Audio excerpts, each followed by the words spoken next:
Goût, hein.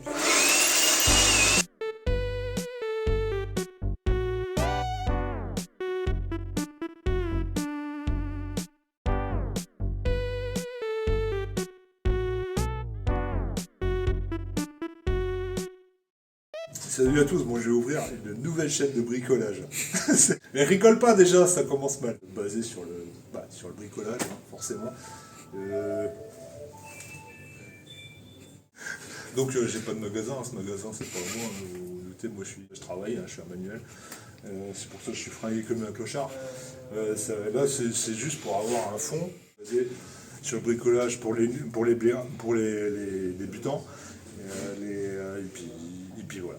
Vous allez voir que je suis un gros con, mais il y a deux trois techniques qui sont sympas. Par exemple, pourquoi prendre de la 425 ou de la 630? L'usage n'est définitivement pas le même. Vous allez voir que si vous voulez visser avec un petit assaut avec de la 630, va vite y avoir un problème. Par contre, avec de la 425, il y aura un problème aussi, parce que la vis sera pas assez longue. Mais peu importe, enfin on verra tout ça.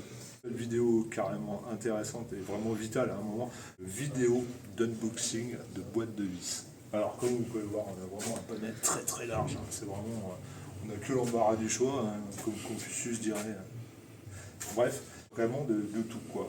Donc de la 425, si vous achetez de la 425 par exemple, vous n'aurez pas l'embout avec, parce qu'on estime que vous ne payez pas assez cher pour avoir un embout. Par contre, si vous achetez de la 680, et qui pour de la charpente, hein, il y a les images parce que 80 ça fait quand même 18 cm, hein, c'est une putain de patate. Hein. Faut pas une visseuse de branleur, hein. Ces trucs, la Rhino là, faut oublier, hein, c'est mort. Hein. Donc là, on estime que vous avez l'embout. Voilà. Comme je sais que vous pouvez plus attendre, hein, vous pouvez plus tenir, donc je vous invite directement à ce qui nous intéresse, à savoir l'unboxing de vis. Alors on a pris plutôt une taille Diane, hein, pour satisfaire tout le monde. Voilà, c'est de la U. Non, c'est pas mignon, c'est du 8. Donc là, c'est pareil. Hein. Là, on travaille avec éclat, hein, parce que là, si vous essayez de visser un cassis avec ça, succès garanti. Là, c'est une vis hein, clairement profilée. Hein, c'est avec un petit embout qu'on appellerait autoforant, justement, pour éviter l'éclatement. Ça marche pas, mais les mecs ont réussi à vendre leur brevet. Et ça, c'est le. Je crois que ça, c'est l'anti-retour ou l'anti je sais pas quoi. Enfin bref, ils ont réussi à vendre ce brevet-là aussi, qui ne sert absolument à rien. Et donc, pour une somme modique, là, effectivement, l'embout est dedans. Donc ça, c'est plutôt une bonne chose, hein. C'est parce que si vous êtes vraiment un noob, un débutant, forcément, vous n'avez pas d'embout. Vous avez acheté la boîte Katavana qui sert à rien. Et vous vous faites douiller. Vous vous dites, ouais, c'est quand même dommage d'acheter qu'un embout, donc vous achetez une grosse boîte d'embout qui servira à rien, parce que vous perdrez tout le temps celui que vous utilisez habituellement. Donc, à un moment, on comprend qu'en vert, c'est du bois. Là, le jaune, on passe dans le bas de gamme, c'est de la pointe. Alors, il y a sûrement 2-3 ancêtres qui servent encore de ça. Vraiment, ça, c'est superbe vis inox avec une petite rondelle caoutchoutée qui assure l'étanchéité. Ça, c'est vraiment pas dégueulasse. Ça, c'est vraiment très très bien. Donc, cette couleur normalisée pour l'inox. Voilà. Vis pour châssis. La nouvelle méthode pour les menuisiers qui sont trouvés pour chahuiter les fenêtres, c'est-à-dire ça visse, on visse dans le cadre et ça visse dans tout. Donc les mecs ils se cassent même plus les couilles après percer, foutu de cheville. Ça visse direct. Les gros tape-vis, hein, c'est pas des tape-vis de feignants. Hein. Moi j'utilise des trucs en 6, hein, c'est gros. C'est incroyable ça. Pour le placo, bon là c'est le modèle high standard, hein, c'est vraiment pour foutre une putain de télé. Hein. En général je fous des trucs de chiasse, hein, c'est pas aussi gros que ça. Alors avec ça bouge pas. Les petites chevilles, hein, 630, hein, toujours pratique, ça dépanne. Hein. Toujours bien faire gaffe à la petite collerette, hein, parce que quand ça passe au travers du parpaing, ça a tendance à casser un peu. Ouais, je pense qu'on a fait le tour. Inox.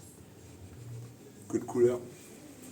L'œil averti peut tout de suite repérer l'inox. Tac. Allez, qu'est-ce qui vous attend sur la chaîne? Entre autres, des tutos zingueries, par exemple. Du tuto matos. Apprendre à servir de matos en toute sécurité. Par exemple, la scie circulaire, hein, qui est vraiment un truc ultra dangereux. Qui ne devrait pas être en vente libre, à mon avis. Mais bon. L'électroportatif. Merde, on a vu la marque. Moi, je recommence. De l'électroportatif. On travaille du bois, par exemple. Poser un plancher, clouer, coller. Pardon, je bouffe en même temps. Mettre un Velux.